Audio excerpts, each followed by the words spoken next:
second, Church is third. Church wins the 2025 Multistars.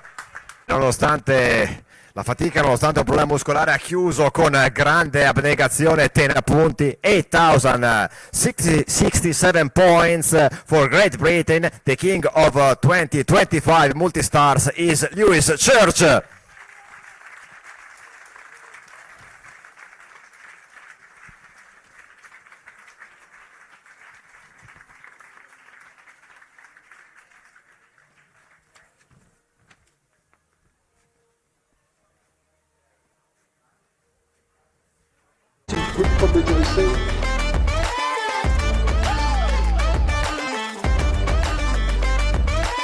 Keep it going, Toby. Come on. Toby, give him a shout.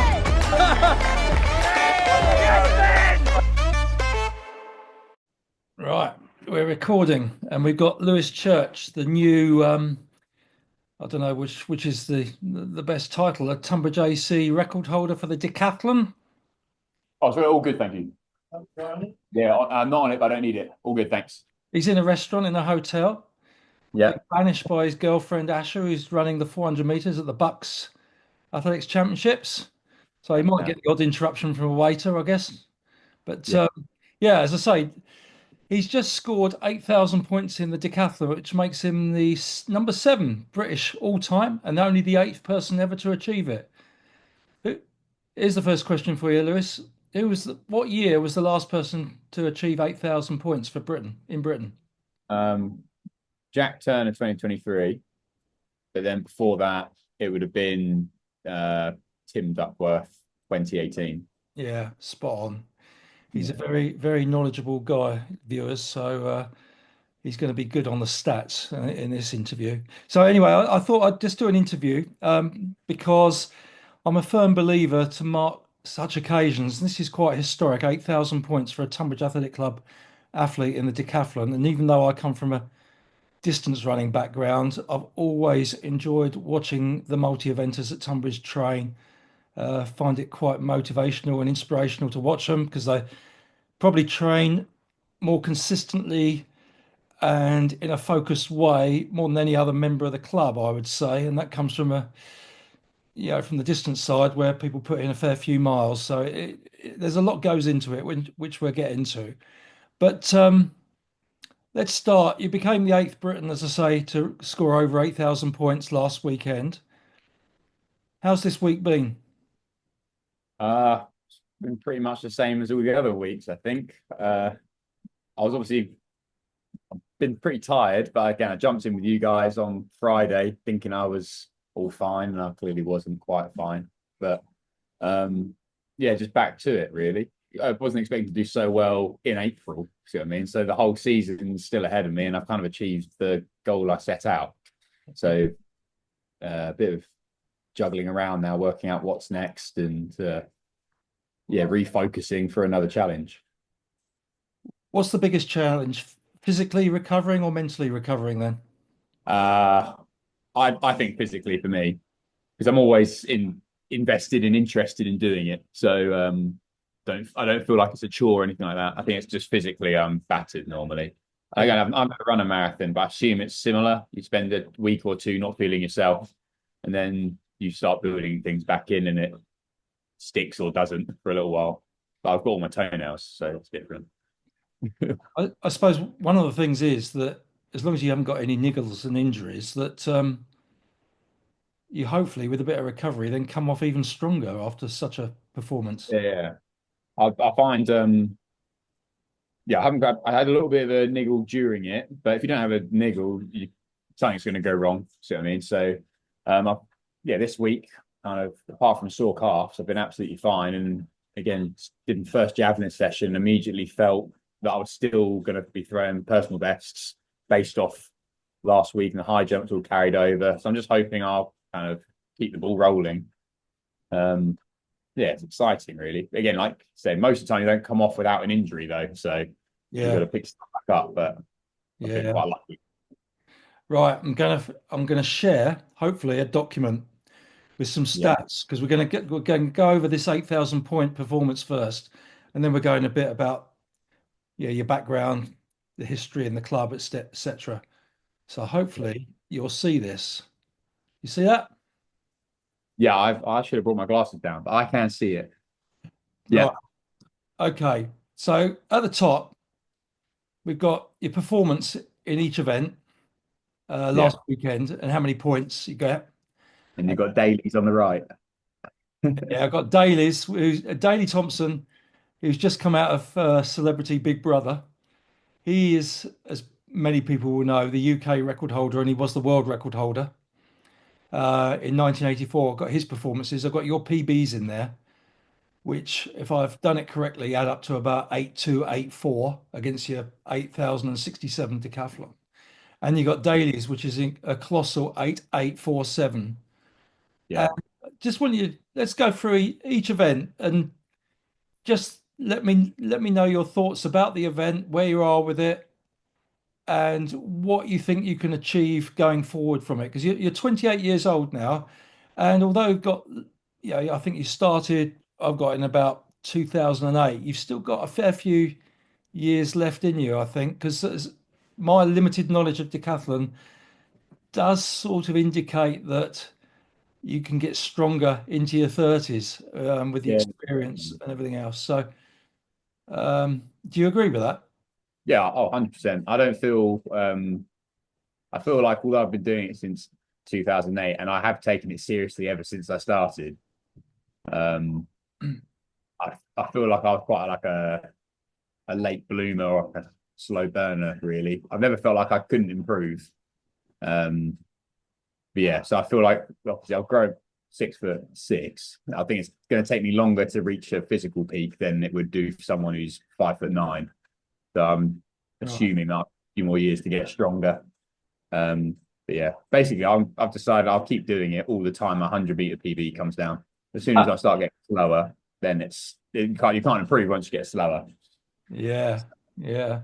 I mean, starting with the 100 meters, something I heard, and I think I've repeated to you, as far as the decathlon's concerned, it's very difficult to gain significant amounts as you get older in the 100 meters. But it is for example, in the throws events, you can get Yeah. stronger, significantly stronger and better technique. And so there's much more to gain from those sort of events rather than the 100 meters, for example. Is that right? Yeah, definitely. So when you get to the point where you've kind of maxed out your physical peak, there's 10 technical events which you can't master when you're doing all 10. So you're just trying to juggle them around constantly. So obviously being good at one event is a detriment to another. You train it the wrong way. So you're constantly trying to toe the line to make sure you can benefit all the events without, let's say, putting on too much mass, sort of losing some power to weight ratio or losing some leg speed. And also some of the events don't necessarily complement, even though they look the same. The disc shot don't complement each other as much as you'd expect just from the body positions and you end up finding yourself in. So you can, I reckon, I don't know because I'm not there yet, but I reckon once I stop improving physically, I'll still have 2 or 3 years of improvement with the technical stuff, which would keep my level up there. So I've seen quite a few of the older decathletes, mainly the European guys. They maintain their score despite getting slower, just because their throws improve so much into their 30s. And some of the top guys, what age can they reach and still be at the real top? So Roman Chevrolet broke the world record at 32. He got first person over 9,000. And obviously Damien Warner's a vet now. He's 35 and he'll probably still be in contention to win the Olympics next year after. He's won GOTS 8 years in a row. So again, he's 35 and he's still the fastest decathlete ever to live at 10.12. Right. Yeah. You're doing that at age 35. He's not slowed down at all. So I think everyone's, if you keep on top of it, there's a lot of longevity in decathlon because you're not destroying one joint all the time, or like, although there's lots of repetition, it takes 10 years and you're still kind of a novice at all the events in terms of how many hours you put into each one. Yeah, yeah. So your PB before last weekend was 11.26 in the 100 meters, and you came straight out and around 11.16, which is quite a chunk off. And now you, Yeah, yeah, if I was you, I'd be thinking, well, I've got to get under 11. yeah. Because I did that into a minus wind as well, so I'm expecting to go close to 11.0 at the next one. But yeah, speed just come on massively. Just done the same sessions constantly until they stopped getting better, but they haven't. So we just carried on doing the same ones. Any reason for that? What, why has it kept getting better? I changed the whole way I do my training plan in 2023 when I had two really innocuous injuries, and most of my injuries come about from changing the plan or the next stage of training. So I used to do like a wave loading plan, which is like you constantly change intensity and volume. But now I do a pure block method training. So I do it was supposed to be 12 weeks of doing the exact same sessions. So I go to the gym and do the exact same workout 3 times a week, basically. Or two workouts twice a week.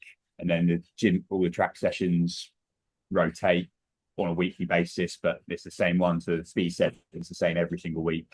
The lactic session is the same session every week.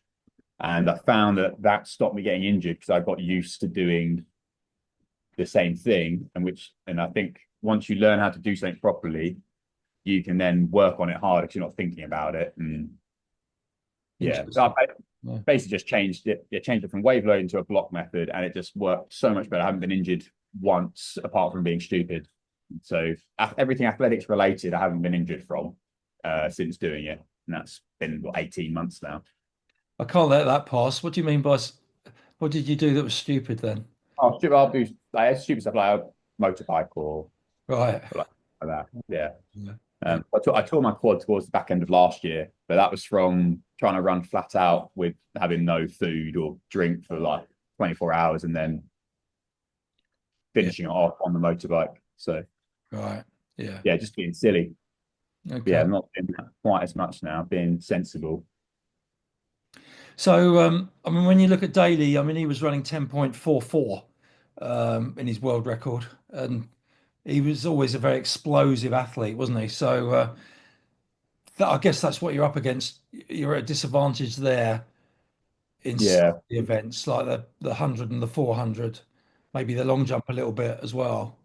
yeah. The only 3 events I see as barriers to me scoring that high is the 100, because I think if I could run a 10.400, I'd run a 47.400. I can do all the other stuff he's got on there. I can do his shot, do his high jump, hurdles, discus, pole vault. As soon as I get a bit more technical, same with javelin and 1500. It's only those 2 events, but they make a big difference because they carry over to so many others. Yeah, yeah. And so when you go through last weekend, then I find it remarkable that it's a high risk event because you're multiplying the risk by 10 really of what can go wrong. It Yeah, seems to me. I mean, there's big ones. It can all be sailing along nicely for day one. And then you've got the hurdles, pole vault, and the javelin can always land flat or the yeah, discus go in the cage. I mean, it's a high risk event, the decathlon, isn't it? It's yeah. so can you hope for much more I mean, you're so close to your PBs on so many of those Uh, events. yeah, I would. Any other time, I would have said, "Oh my god, that's a perfect decathlon." But I just cruised through it. Everything I did was first attempt. Really, I didn't have any hiccups in it, and everything in training in the last 18 months, I've been operating at my PBs all the time. There's no event lagging behind anymore. It was javelin, and now that's a PB done that on the weekend. Yeah. So I firmly believe I can go into a competition and score 10 PBs. So as long as I can keep it like that for this year, then it should go a lot better. But like you said, with the amount of events that can go wrong, I've always been my main strength has been consistency. I've never mucked one up really. But the days are so different. Day one is purely who's the best athlete in terms of talent. It's really just speed and power. And then day 2 is who has been at the track the longest, basically, who can keep their head screwed on. They're all four technical events and one 1500, which is purely hard work. You can't get around the 1500 in a decathlon unless you're really conditioned, because there's nothing left at that point. So it's very interesting how the days switch. You've got to be mentally strong and have a lot of training behind you to consistently get day 2 to go right. I found it interesting looking at where, if you take the performances and you look at where they were equivalent to last year's UK rankings, it's only the flat running events. You're outside the top 40 in the country. Long jump's 39th last year would have been, and all the others sort of 20th, 30th, which is so consistent. There's not a really weak event there. That strikes me. Yeah, they're all. I think that highlights more the weakness of the individual eventers rather than. How do you mean? In terms of, like, if I was ranked 25th for long jump, I think that's just because there's not enough people doing long jump. Because again, if you take the decathletes out of the rankings for the field events, there's not really a ranking. Right. We occupy so many of the just below elite level spots. So I think most of 7 meter 50 to 7 meter jumpers will be decathletes. Then you'll have 1 or 2 proper long jumpers ahead of that. But I'm trying to. Why is that? Do you think? I don't know. I just don't think. I think if you're interested in field events, you're probably interested in a few field events, because it's. I'm amazed at people that just do one event in field events anyway, because there's no excitement just doing the same thing over and over again in the field events, because you're not directly competing against someone really if you're on the long jump run up. It's not like the distance events where you've got 4 or 5 options. You can move up and move down disciplines. If you do a shot put, you're a shot putter, and I don't think that appeals to many people. So I reckon most people end up going into decathlon to have a bit of variety most of the time.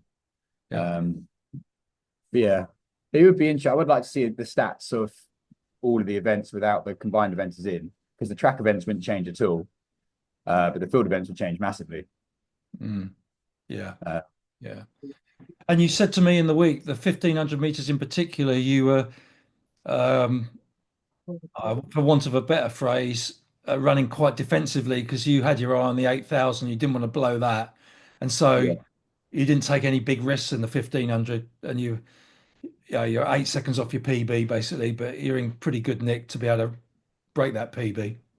Yeah. So everything in training I think I've done is between. It's been like doing like 68-second laps.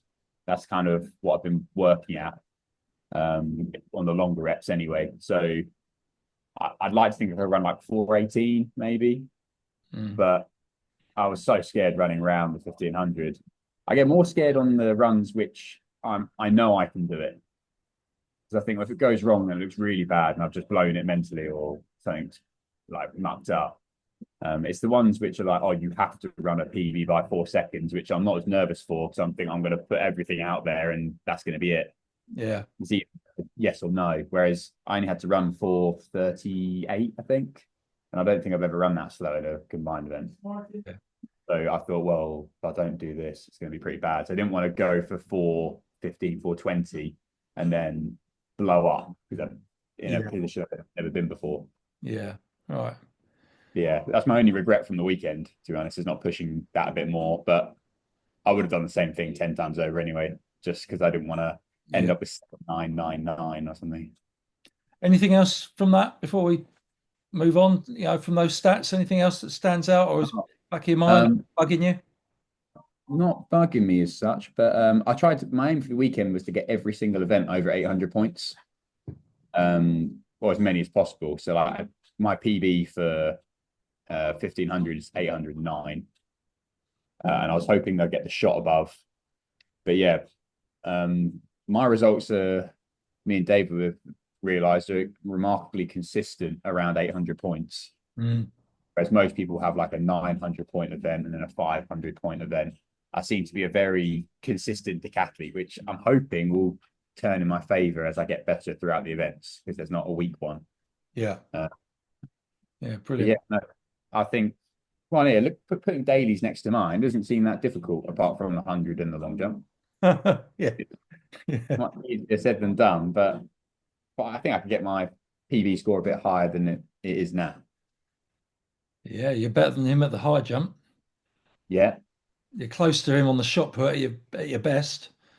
yeah, exactly. Yeah, only I think it's Hurdles not far away. Yeah. looking at indoors. It's Daly and Dean Macy that have thrown further than me. So a guy called Alan Lindop sends me. Do you know Alan? No.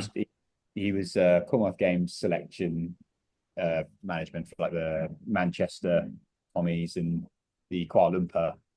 But he started messaging me and sending me loads of stats of me against other UK decathletes, where I'm on the rankings for average top 10 decathlons and certain events. And I think he sent it to me because I like it and it'll keep motivating me. And it has, because I'm trying to search for a 1581 shot put to take the top spot on that. I think he said I was 12th of all time on an average, if you average your top 10 decathlons altogether.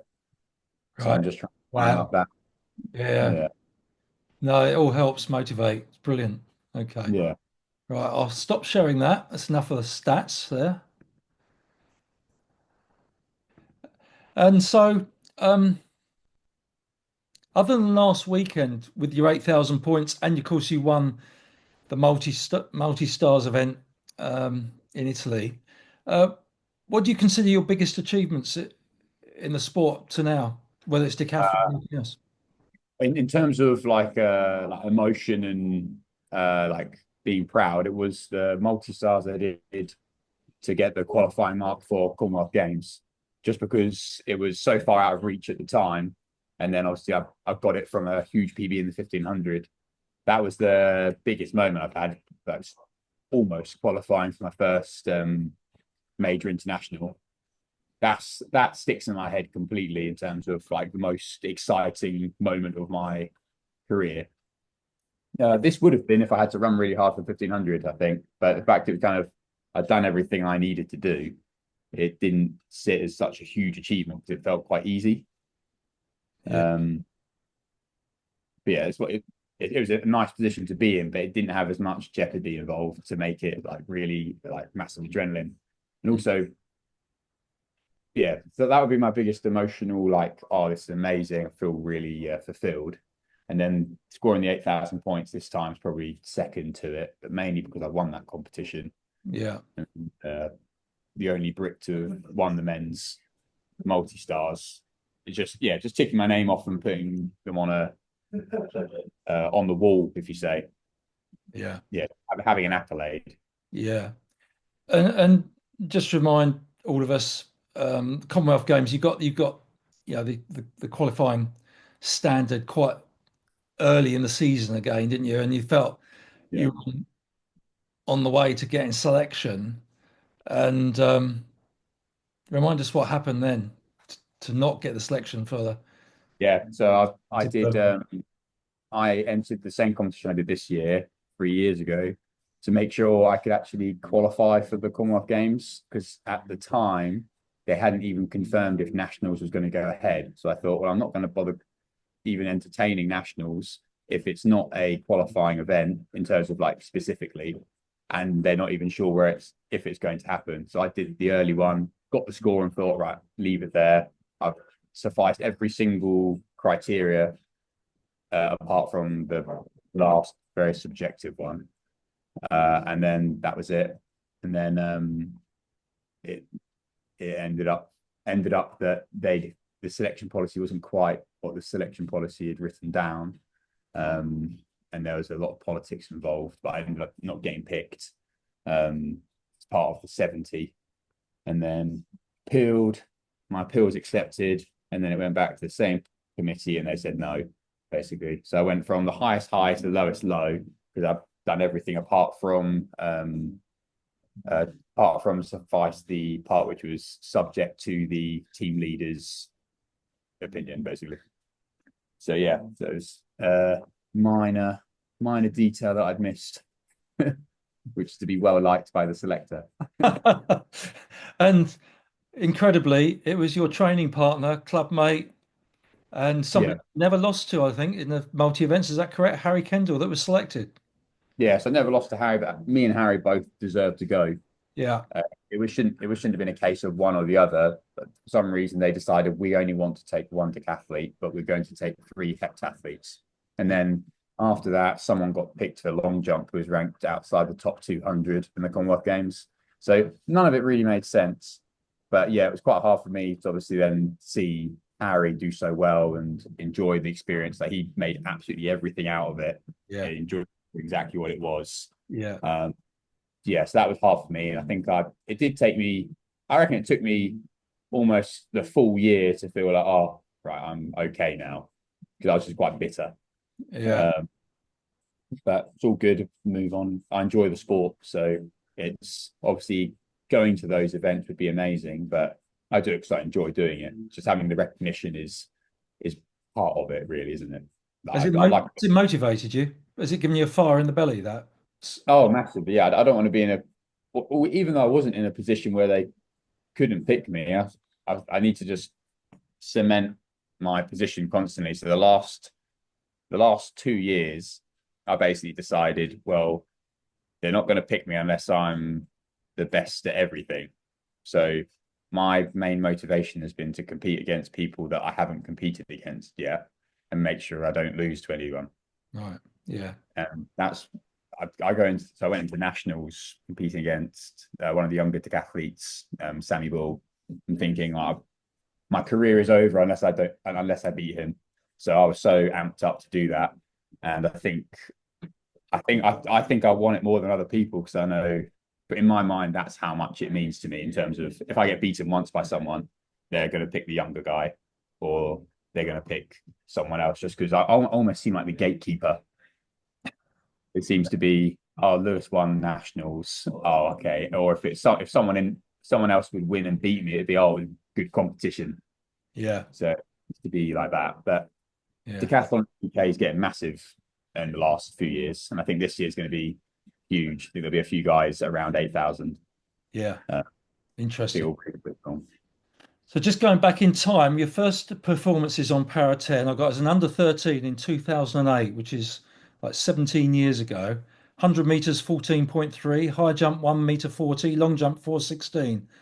Can you remember any of those times? What stood out? I remember that competition, but I did do one before that, but it predated Para 10. It was on athletics data. Oh, yeah. Yeah, I did. I think I did 2. My first ever competition at Tonbridge was a 150-meter sprint, and I still remember everyone in the race. So Harry was in my race, boy called Joe Milton, Joe Clark, Lewis Jackson, and there was one more, Alex Kidd, I think, another Tonbridge boy. And I remember doing that one, and I competed against those boys all the way up until Top Gear Under 17. So that very first race, they were all combined eventers. Wow. Yeah, I remember that one really well. I ran 21.81. And then that was it, really. That was my first competition. Oh, no, actually, no, tell a lie. I did one in 2004 or 2005. I'd have been like 9. Oh, wow. 75 meters and the 600 meters. Yeah. I sat down when the gun went off for the 75. I had no idea. So gun went off. I'd gone down and then stood up, and I think it was Dawn. Thought, go. So I sprinted down. I might have been Vic, someone like that. What a memory. And in terms of in your early years, any particular people sort of inspired you, looked up to, or what at the club? At the club or outside the club? Yeah. Yeah. Well, my primary school teacher at school was massive influence because she just kept putting the school forward for events just so I could do them. Which school was that? Which school was that? Dunton Green Primary. Right. A lady called Miss Fitch, who I'm still in touch with now. Brilliant. Which is nice. She works at another school now, and I go in and do some athletics there. But yeah, she got me into it, and I remember just doing athletics practice for the sports hall every break time for 6 or 7 weeks in a row, just to prepare for these sports hall competitions. I dragged my mate along with me, It was great fun. Loved doing it. And then when I joined Tonbridge, well, I joined Sevenoaks first, and there was an old guy. I don't know if you remember him, called John Robinson. Yeah, I do. Yeah. But well, he's dead now. But he was pretty ancient when I joined the club, and he immediately took an interest in me and helped me out doing high jump and hurdles, which were his two main events. And then when he couldn't really coach anymore, then I moved to Tonbridge, and I somehow ended up in David Hull's group. But I was only 12 or 13, so I don't know how he wasn't really coaching young ones, and I wasn't really a huge talent as such. But I joined that group, and then was kind of like by myself for a while. Everyone was a bit old. I didn't really speak to any of them. And then it was Ryan Dinham. It was like James Wildish, and then Craig Morton, all that kind of lot. And I remember just looking at Ryan in particular, because he'd just come back from an injury. Hurdler, wasn't he? Yeah. Yeah. So he was definitely like a character, like off the Maverick, to look a bit different to everyone else. But I just looked at him and thought, I'm probably going to be that shape. And I think I took a lot of motivation seeing him come back from when he was injured to then getting better. And I was just kind of asking David, I'll just jump in anything with him. So yeah, I really enjoyed doing that. And I think those people that were slightly better than me and a lot older, but still talking to me and keeping me involved, was a massive inspiration for me. Yeah. Especially Ryan, he would be like, "Oh, go on, come down on Wednesday, we'll do circuits." And I was only 14 or 15 at the time. And to be like pulled along by the again, people who are my age now was great for me. Yeah. Which secondary school did you go to? I went to Boys Grammar in Tonbridge. Yeah. Much athletics there, and any help there? No, nothing. Right. Nothing. All the teachers were nice and good, and obviously if I told them what I did, they said well done. But not interested in athletics at all. Too many kids to really notice you, if you see what I mean. It's all football mainly. Yeah. I know we went to one of the school competitions, and they had an A and B team, 4x1 and 4x4, and I was in none of them. And I was like, but I'm the only one here that does it. And so they had people running the 400 in like 68 seconds, and like, oh no, don't worry, Lewis, you can go home now. We won't need you. We've got some fast guys. I was like, oh, okay, whatever. Just go home. Yeah, it's interesting. Yeah, I've just always loved the club. Coming down, well, Tuesday and Thursday initially, and as soon as I found out that was Sunday, I came down every Sunday from that point, and then now it's every day of the week. So. Yeah. And you've always believed you could progress, or you just loved it, or do you do it because you love it, or do you do it because you're good at it and want to, or you're good at it, or because you're progressing? I just see athletics as like a video game, like just leveling up, trying to get PBs and be better all the time. So for me, I do it mainly because I love doing it. It's my hobby. Like I'd be bored if I wasn't doing it. And there's not another sport which I would jump at the opportunity doing instead. It's not like I'm sacrificing other sport for athletics. Athletics is the sport I want to do if I had some spare time. So that's that. But when I first started doing combined events, when Ian Presnell sent me to one of the teams, I remember from that point, I was like, right, I reckon I could be quite good at this. It was after the second, might have been the third year of doing combined events, I thought that this could be my event now. And it was just before I thought I was going to give up doing it altogether. So quite a good point, really. What age was that? It would have been bottom year under 17. Right. So I did my first under 15 one, and Ian will tell you, but he's got in his book, Don't Pick Again. I came dead last in the regionals. And then the next year I did okay, like 22nd or something in the nationals. And then the next year I got really good at high jump, so bottom year under 17. And I'd been injured quite a bit just from growing pains, went from like 5'5" to 6 foot, whatever. And I remember saying to my dad, I really don't want to do it because there's 1500 in it. And he basically went, this was the 2 days before, and he went, if you don't want to do it, there's the phone, and you tell Ian with much worse words than this. You tell Ian what kind of person you are and how much you're going down. I thought, I can't do that, so I'll go. So I went and did it, got 7 PBs, and then from that moment onwards, I thought, I'm doing decathlon. I just loved it. And that was the moment where I just then got obsessed with the stats. And at that evening after that competition, I mapped out what I was going to do next year in terms of all the scores I thought I could do. And then I put down what I thought I could do in 10 years' time. And I'm not too far off on some of them. But what year was that? What was that? That What year then? That was 2012. Right.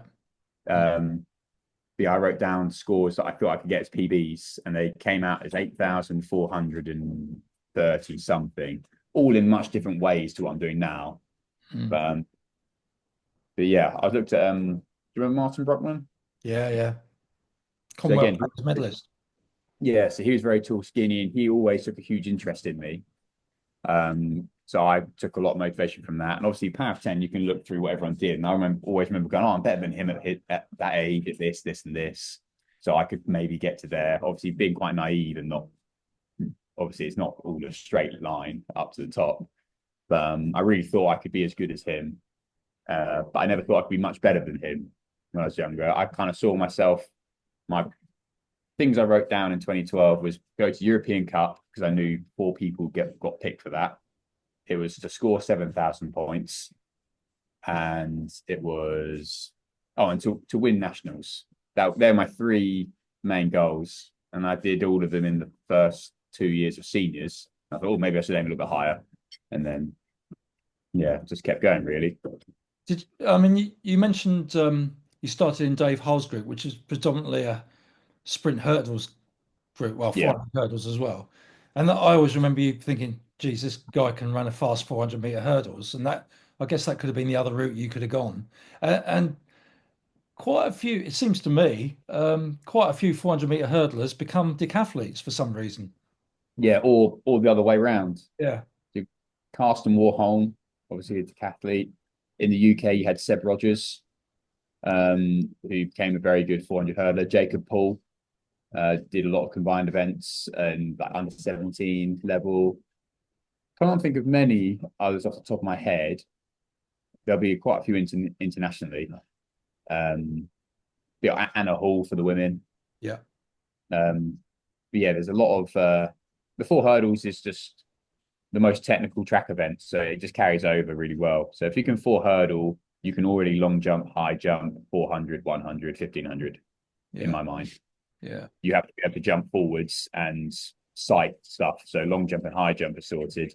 And then obviously the training is in between a 4 and an 8 maybe for the 4 hurdles. And you hope you're just fast enough to run the 100 in that case. But definitely, I did a lot of 400 hurdling with Dave. And I only did the 400 hurdling in English schools, again, because Dad was like, well, if you don't do the 400 hurdles, then what's the point? What does David think he's adding to your training? Like, do the event that he's coaching you, so it's a bit more fun. Otherwise, we'd have just done high jump every year. Did you ever coach anywhere in the English schools at any individual event? I came 4th or 6th every year. Right. And but every year, if I picked a different event, I would have probably medaled in the long jump or the high jump. Right. But the 4 hurdles, I always thought the 4 hurdles was the easiest option, but I'd never really had the flat speed for it when I was younger. Right. Running, yeah. You mentioned Dave Hull. You started in his group, and he's still heavily involved in the coaching and advising now. There's been quite a few others, specialist event coaches you've utilised. You want to give them a shout out? Yeah, so John Bancroft over the years has helped me massively with high jump. I think that's why I've got such good technical literacy for it now. I can really understand the event. So he put a lot of time and effort into me when I was younger.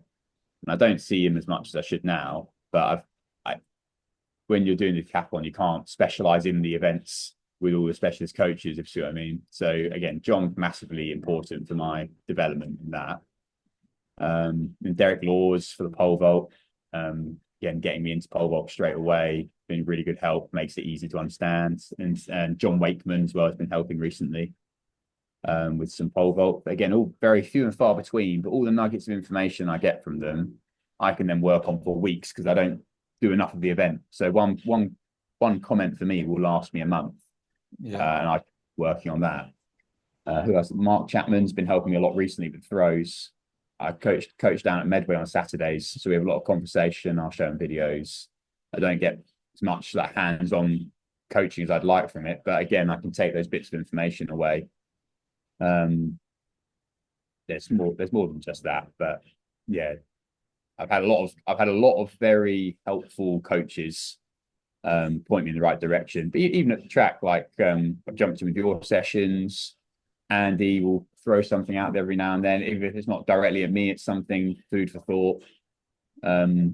Very fortunate to have such an inclusive club to be at, well, county even. Yeah. And I've put myself into positions where I can talk to those people, and they've been nice enough to offer guidance.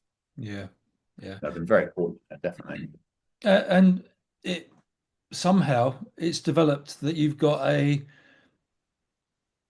it's an ideal size multi-events group at Tonbridge at the moment, isn't it? With you're sharing, you can see you all working together, just supporting each other, giving advice, chipping in.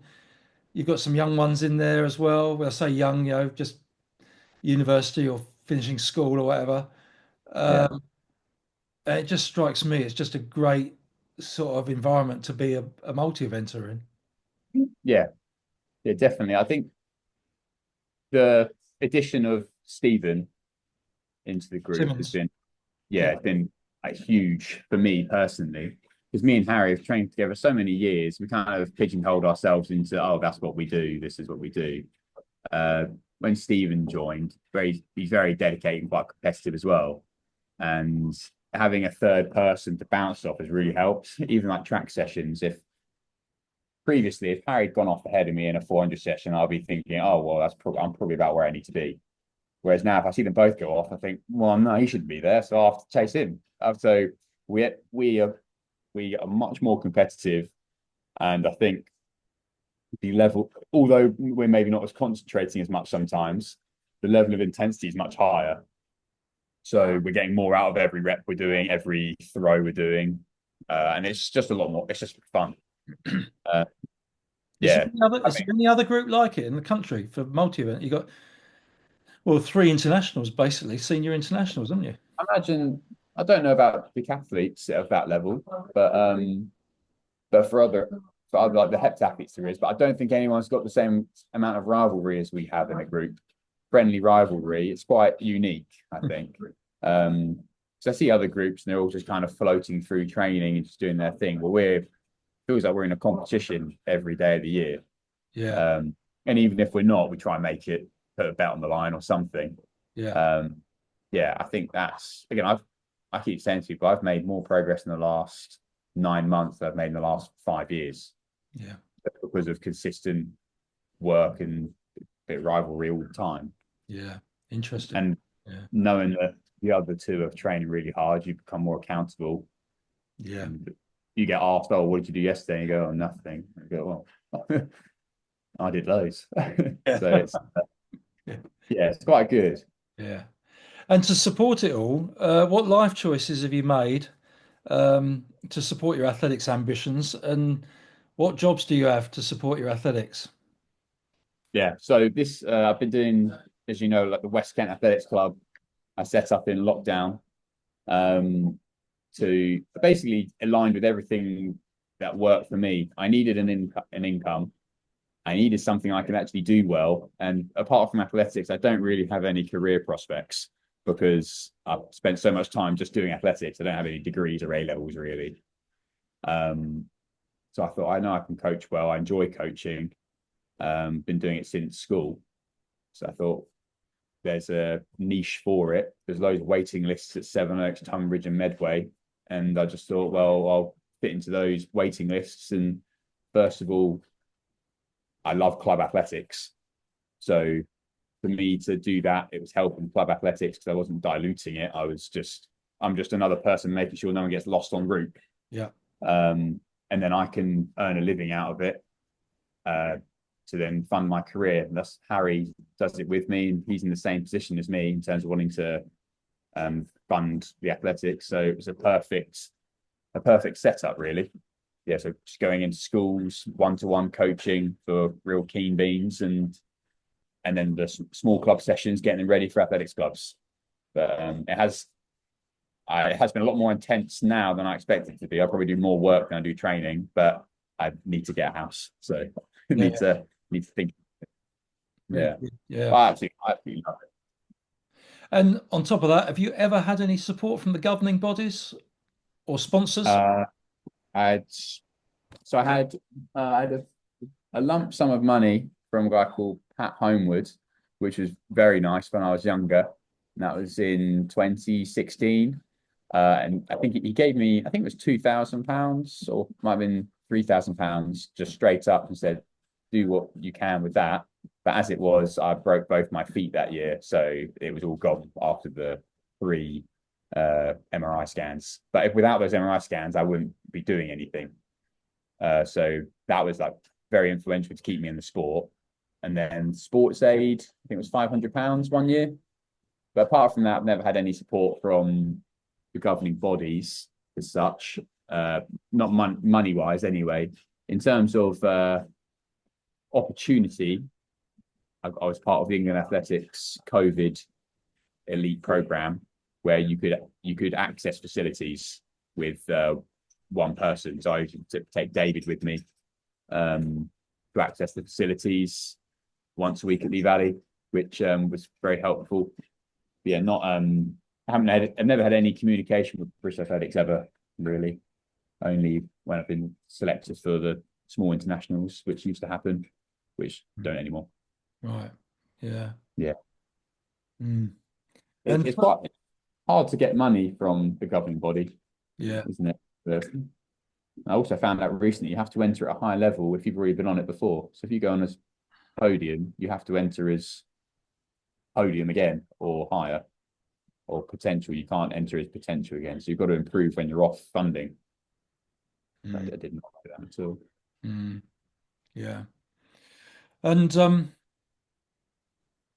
what's a typical week of training? How does it all stack together? You know, you've mentioned you're working more than training, but in terms of training, what's a typical week? It's quite tough. I gym. It's easier to work out winter training because it's very black and white. The summer training, where all competitions come in, it all juggles around a bit. But generally, my week would be gym sessions Monday, Tuesday, Thursday, Friday. And then I'd have running sessions on Tuesday, Thursday, Sunday. And then I'd have technical sessions on Monday, Thursday, Friday with it. So yeah, Monday I do half a gym session and then head down to track, do some hurdles or some javelin normally. Tuesday will be a bit of gym again in the morning, not a massive session, just enough. And then discus, hurdles, and 1500 I think we were doing. Wednesday is rest, complete rest, so just work on Wednesdays. Thursdays would be all the speed stuff and the powerful stuff. Friday's a continuation of that. Saturday, complete rest again. And then Sunday's a lactic session. So I kind of split my week.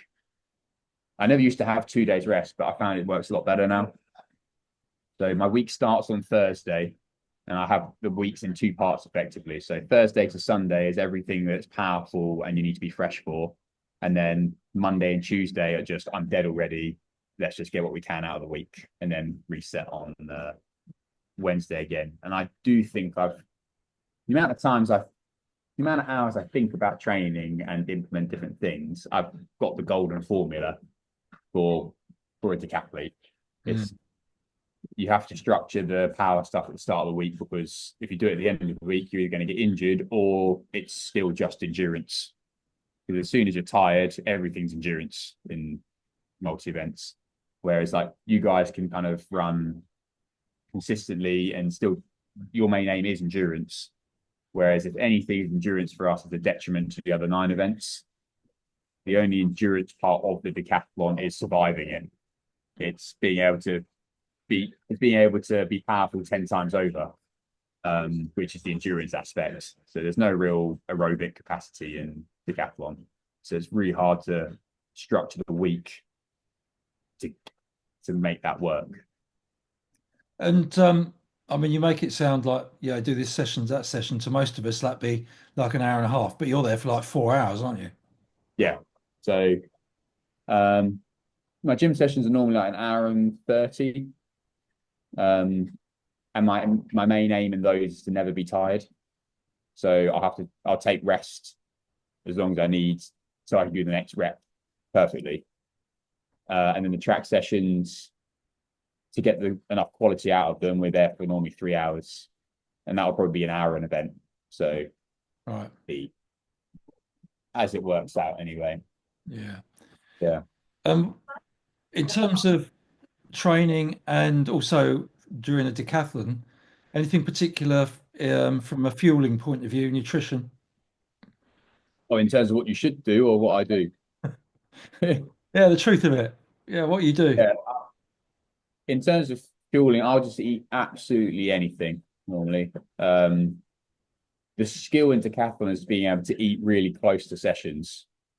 So you've got to kind of work out what foods work. And I know that I can't eat onion or bacon or anything very like salty or fatty just before running. But I've got quite good at eating a whole breakfast 20 minutes before a lactic session.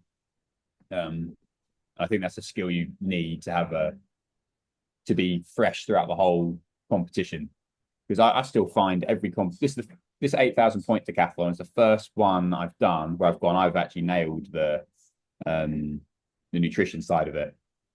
So, and that was purely because of their organization, not my organization. So I had breakfast at the right time, because they said they had breakfast like 8:30 and the event was at 12. Because they had the shuttles going to the event at that time, and I'd just be snacking in between before the 100. And then after the first event, they gave us a food voucher where we had it was rice and chicken, stuff like that. And I ate that at that point, thinking, oh my God, I'm going to be pretty full later. But I wasn't at all. And that kept me going throughout the whole day. Normally I'd have breakfast and then be too nervous to eat. And then by the time you get to 400 or the 1500 at the end of each day, you're just knackered, got nothing left. But yeah. Lewis, do you actually, it's a good point actually. Do you actually get, I mean, when you're doing an 800 meters or a 1500 meters, we all get nervous before on the start line or before. Do you get nervous before every single event in the decathlon in a different way? No, some people imagine I'm only nervous, like cacking my pants for the 400 and the 15. Right. So for the 400, just because for me, I'm just not as confident in them. I suddenly think, oh, what if I suddenly get a stitch or something like that? All silly things. But all the other events are quite calm. The only thing that's nerve-wracking for them is the very first attempts. So long jump, first attempt, my heart's going in the blocks of the 100 meters. Obviously, all the track events, as much adrenaline as you imagine. But the relaxing events are things like discus, javelin, and shot. I don't get as much of an adrenaline rush for those. And then that makes them the hardest ones to do well in, because you're not getting that feeling, because it's so hard to be up and down the whole weekend. But then the dramatic parts in history of the decathlon, in my memory, are, first failure at the long jump. You've only got 3 attempts, or you've only got 3 throws in the discus. Daley Thompson, 1984, Los Angeles. It turned it around just on the last throw of 3. It's fine lines, isn't it? Oh yeah, it's massive. And again, you only realize you're in the situation when it's presented. See what I mean? So I go into the circle most of the time for the discus thinking, oh my God, please get it out the net. But as soon as one's out the net, I've got no nerves. I'm just thinking about hitting it as hard as I can. But then you've got the flip side of that is you try and get a safe one in, and it's too safe. You haven't got any points from it, and then you're still at square one. So trying to the best way to do it is throw all of them as hard as you can and trust the training you've done. But to actually get yourself to do that is difficult. And the hardest thing with the decathlon is the mentality and how you manage the 10 events. It's not the physicality of it. Everyone's done 1,000 throws of discus and training and probably thrown 990 out the net. But when you suddenly get that one that goes in the net, that's all you think about. Can you it's a bit like penalty shootout football. Can you actually replicate it in practice then? That feel, how important it is. Sometimes I think you've really got to be clued up to do it. I really struggle to get up for those kind of things training, but even recently we've done quite a few shot competitions as a group, and we'll obviously put a little bet on it, and I get really up for those. That's the only time I can liken it to it. But if someone goes, "Oh yeah, okay, this is your competition throw," it's been like, "Oh, okay, whatever." It's quite hard to actually replicate it because you know it's not real. It was one thing I listened to a podcast interview with Tiger Woods' caddy, or his old caddy, Yeah, and he was explaining that he goes to the driving range. He doesn't just bash balls up there every single attempt. He's trying to do something specific for and getting up for. It's so intense every shot, even on the driving range. yeah, and I think that's the kind of energy that needs to be put into training more.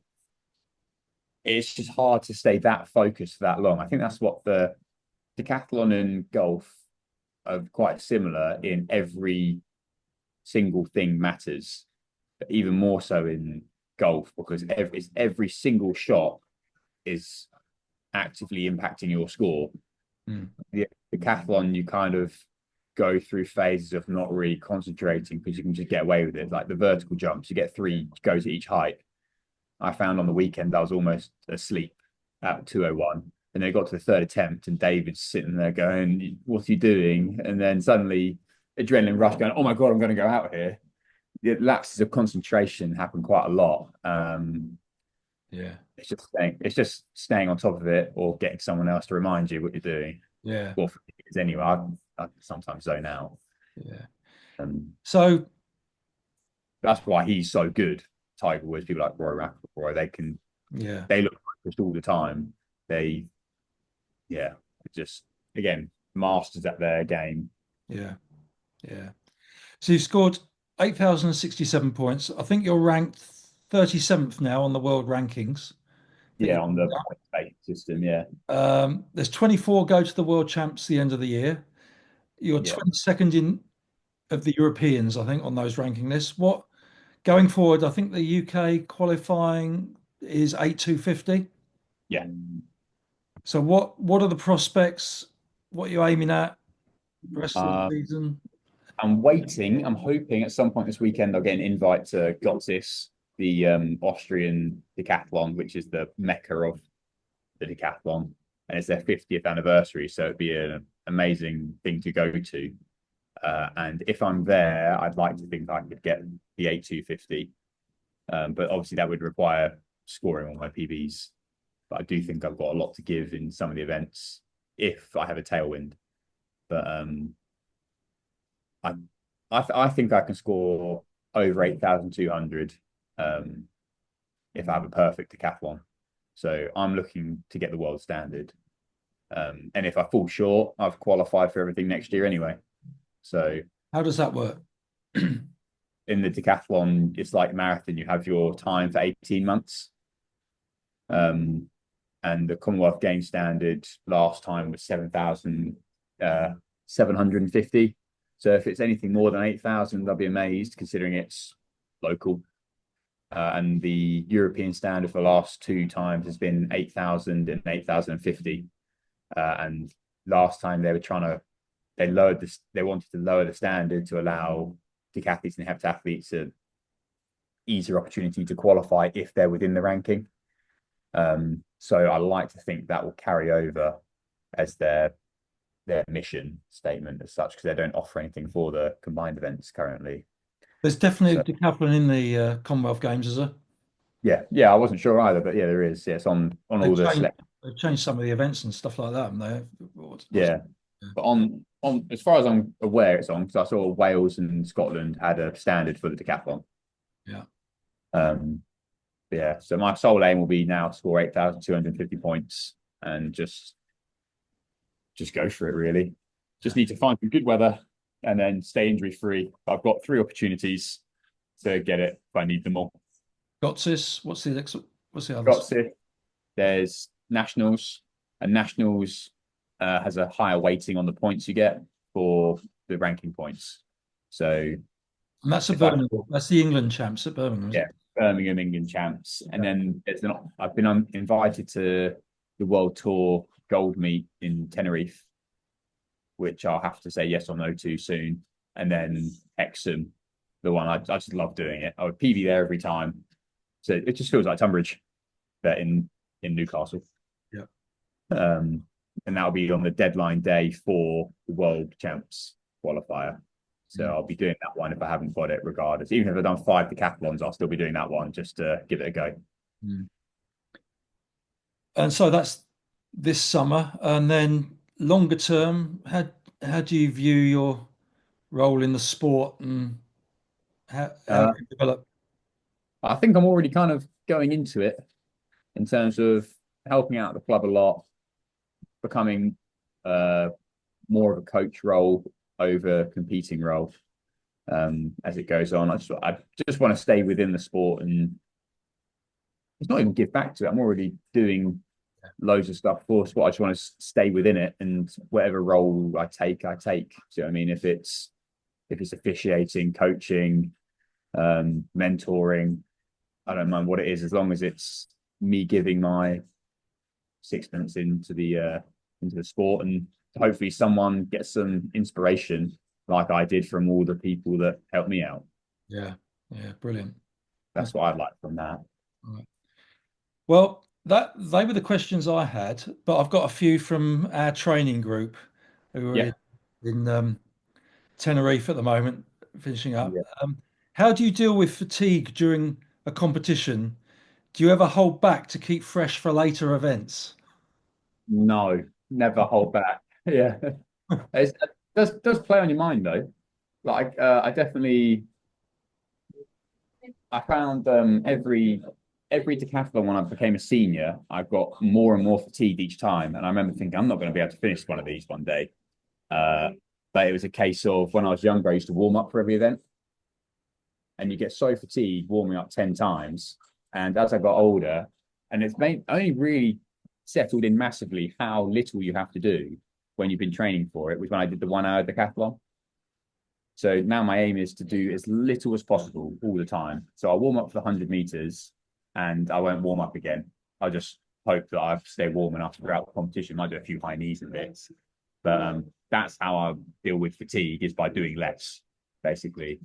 And it does come with its own risks. If you sit down for too long or it's horrible weather, you can't avoid warming up again. But dealing with fatigue, it's just staying hydrated, having a lot of electrolyte tablets, bits and bobs of stretching, and stay off your feet when you can. So I find myself lying down more than I do standing up at decathlons now. But yeah, but so with the fatigue part, you only tend to feel fatigued at pole vault because that's where the biggest amount of adrenaline is. So you get a huge adrenaline dump at pole vault, and then you're just kind of crawling to the finish of the decathlon, and that's where you work out if you've managed to fatigue well enough or not. Yeah. But yeah, it's tough. Every single one I've done has been different. But the best thing to manage your fatigue with is to be just fitter.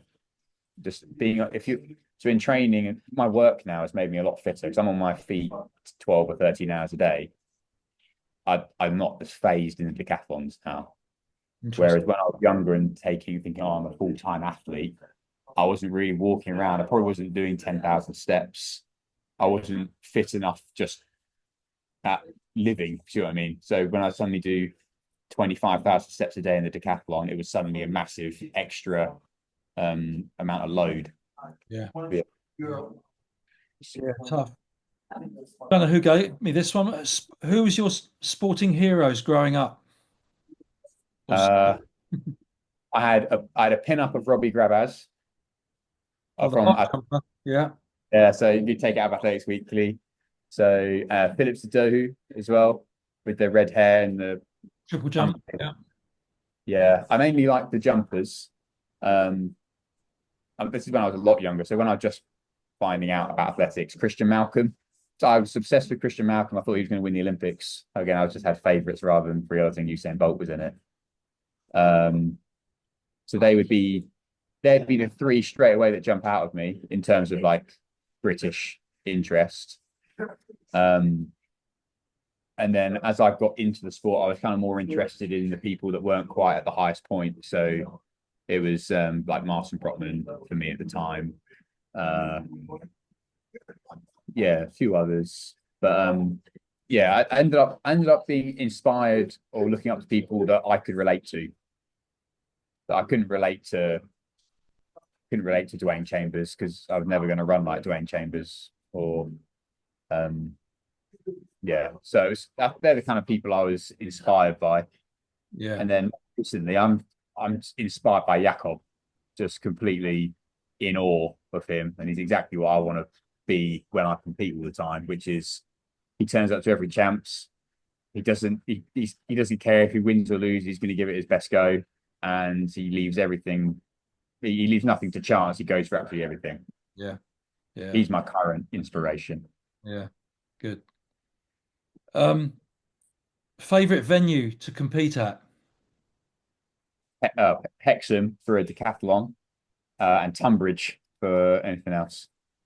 What's special about Hexham then? I I just go. I think it's always because it's the end of the year. It's my first ever 7,000 points decathlon. It's my first 7,500.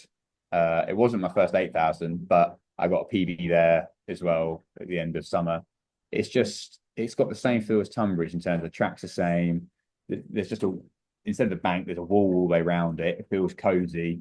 There's a pub on the corner. People are it's almost like everyone's disinterested around it, but everything's happening inside. Yeah. Yeah, I just really like it.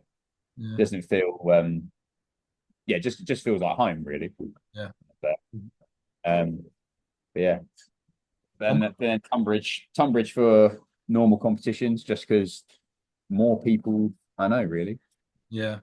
Anything that can give me a bit of buzz, like the Easter Monday Open, I felt so much adrenaline because there's loads of people around watching, even all the kids I coach were all standing there, and for them it's like big deal.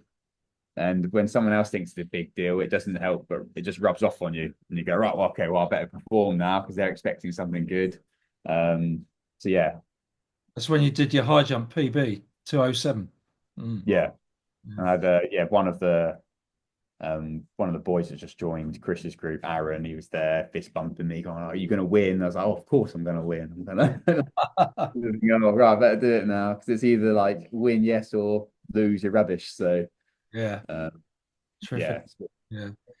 Yeah. I guess I know the answer to this one. Well, I think I do, but you can say it. If you could drop one event from the decathlon and swap it for another, what would you choose?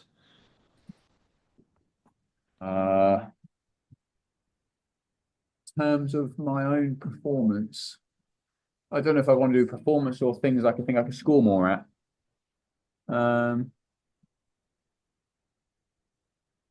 know. If I was doing it for performance, in terms of things I think I could be good at, I'd take out the 400 and put hammer throw in Oh, really? because I think I'd be quite good at hammer. Oh, you don't know whether you're good at hammer. Well, when we all did it that one year in NAL, when everyone had one go, I was Right. quite good at it. So I assume I could keep getting better at it. But Have you got a hammer throw on the Para 10 then?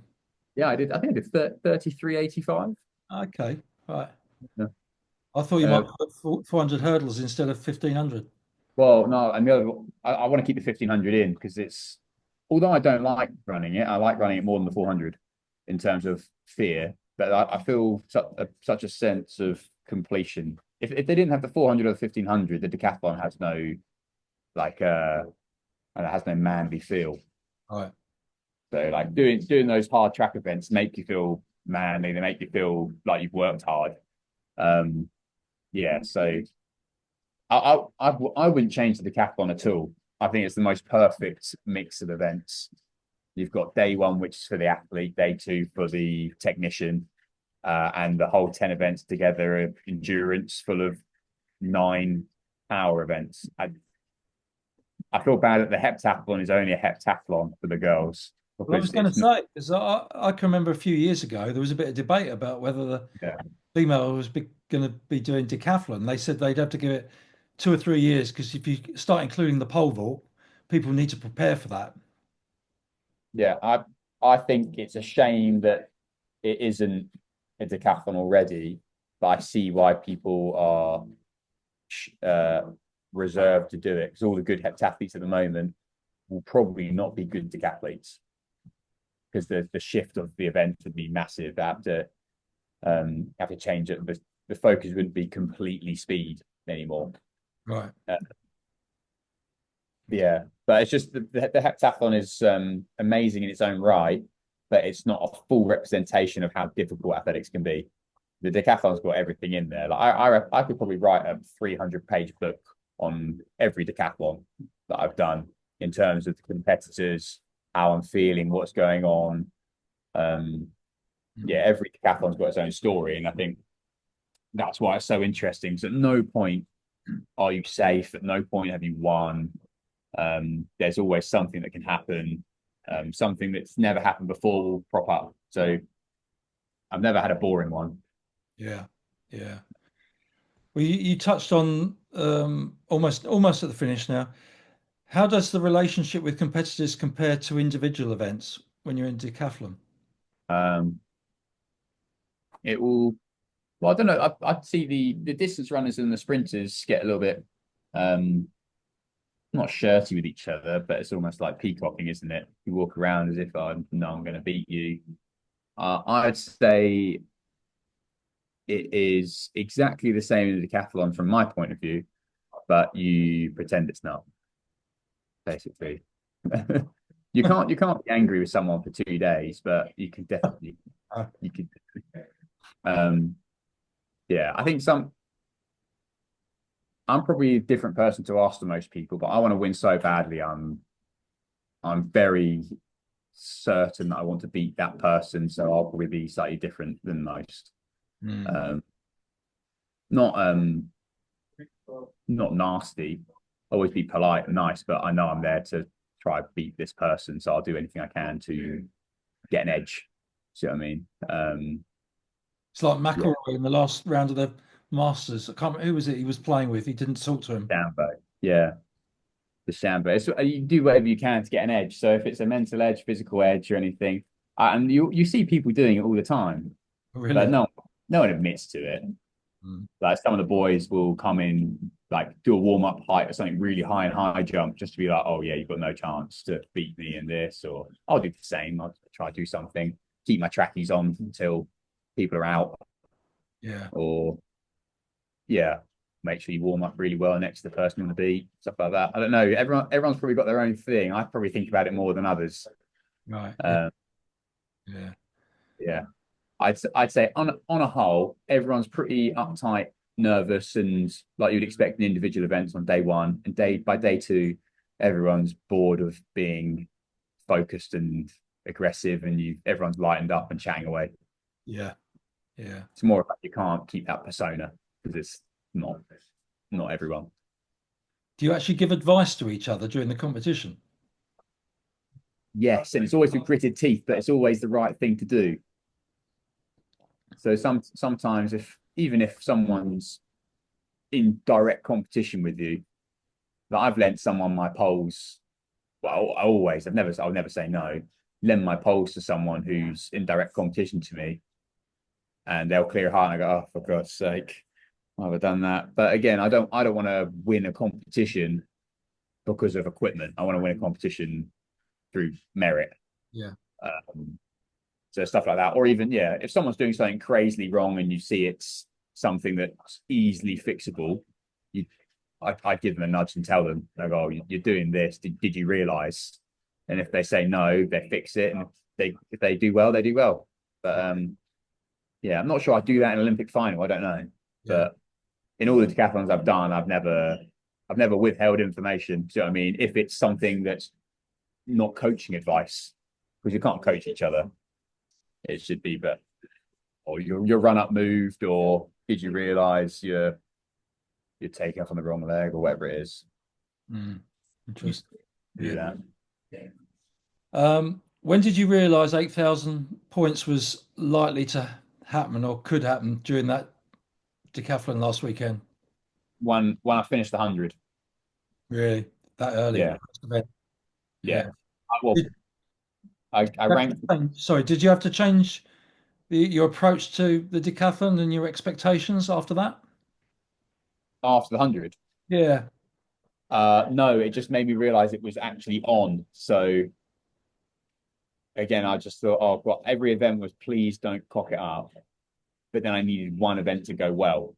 I always knew if I did 10 average events, I would be between 7,950 and 8,000. Because I probably did calculations every day on what I thought I could do that day. I can imagine. So the whole time I was thinking, right, I need one good event. And I just need it not to go wrong. So when it got to, I thought I could score 8,000 all the way through. And when I cleared 465 in the pole vault, I knew I was definitely going to do it. But even then, even me saying definitely, I sort of fluffed up javelin.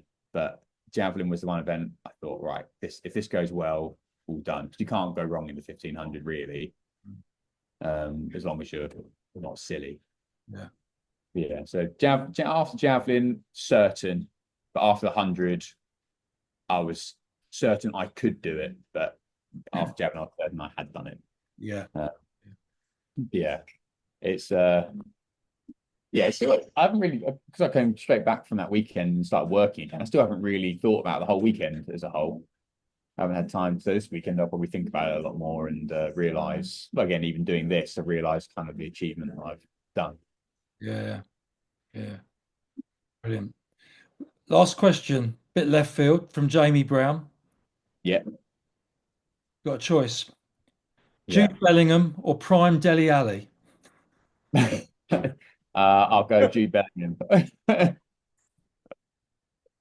He's a Tottenham fan, obviously. Yeah. Yeah. Anything I should have asked that I haven't asked you can think of you'd like to say? Well, again, depends what you're after, really. If it's all decathlon stuff, I imagine you've done it all. But if it's training approach and stuff like that, I think the thing I'd like people to hear is that it's taken me 18 years to get where I thought I could get to. And that's not through doing anything crazy. If anything, it's by just being more and more patient, not trying to. Last year, I was really overreaching, trying to score 8,000 points. And after you realize that you are good enough to do things, I think it all becomes a lot easier. So I would always, and it's what I tell a lot of other people as well. You do all the training, okay, and you might be doing the exact same training as the person next to you, okay, and you might think they're more talented, but there's no reason to think that. So if I'm doing 10 100s and the person next to me doing 10 100s, okay, we're both going to improve. It might be at different rates, but I think you need to accept that you're getting better yourself when you're on a different path. And yeah, you don't have to do more just to be better. A lot of people, myself included, I would have done lots of extra bits thinking, oh, I need to do this, need to do that. But me resting twice a week has improved my performance massively. And I don't know if that would have been the case 6 years ago. I don't know. I can only assume everything I've done has worked because I'm still in the sport and I'm still injury free. But very difficult. I don't know if you get this as well. But do you set sessions and go, oh, if I was doing it that way 5 years ago, they'd all be a lot better by now. You ever thought that? I don't know if it's a bit black and white. No, but I think as a distance or middle distance running coach, number one is keeping people, well, not number one, because keeping people consistent, which means injury free, So be Yeah. really careful. You don't try and hammer everything. Make sure they're recovering in between, and make sure they're motivated, enjoy it. Those are the sort of Yeah. things. Uh, and you've got to be so patient, as you say. And I often say to people, you will improve, but you'll never quite know when it's going to happen. But it will happen, you know.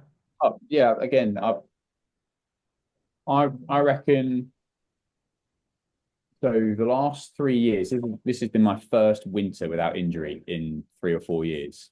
And that's purely because I've stuck to exactly what I said or done less. I've not once done more than I said I was going to do. And I think that is a massive part of it. When you write stuff down at the start of the year, you've written it down as a perfect scenario.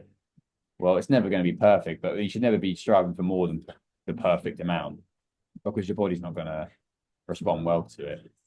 Mm. Yeah, so again, finally had this big block of training. I've not worried about weight. I've not worried about what I'm eating or anything. I've just trained what I've done and then thought, right, I'm at this point, get ready for competition. Because Yeah. I've had setbacks before just by trying to be lighter, thinking, oh, my high jump's going to be worse because of I've put on a bit of weight. Well, I'm 101 to 104 kilos this year, and I thought I'd never do a PB unless I was 91 kilos. It just shows how my mindset was holding me back. Yeah. Probably under fueling and doing too much, not resting enough. And if you just let your body adapt the way it's going to adapt, it can only go well. Yeah. But yeah, I'd say the biggest thing is being consistent. Try and be, like you said, try to be motivated, and you get the result. It might be 6 months down the line, 3 years down the line, but it does come eventually. You get what you put in. Yeah. Brilliant. Thanks, Yeah. Lewis. And every best wish for the rest of the summer and beyond. Thank you. Yeah, either NAL or Decathlon. So And just hope this is recorded. yeah, it is. It is. I can see it.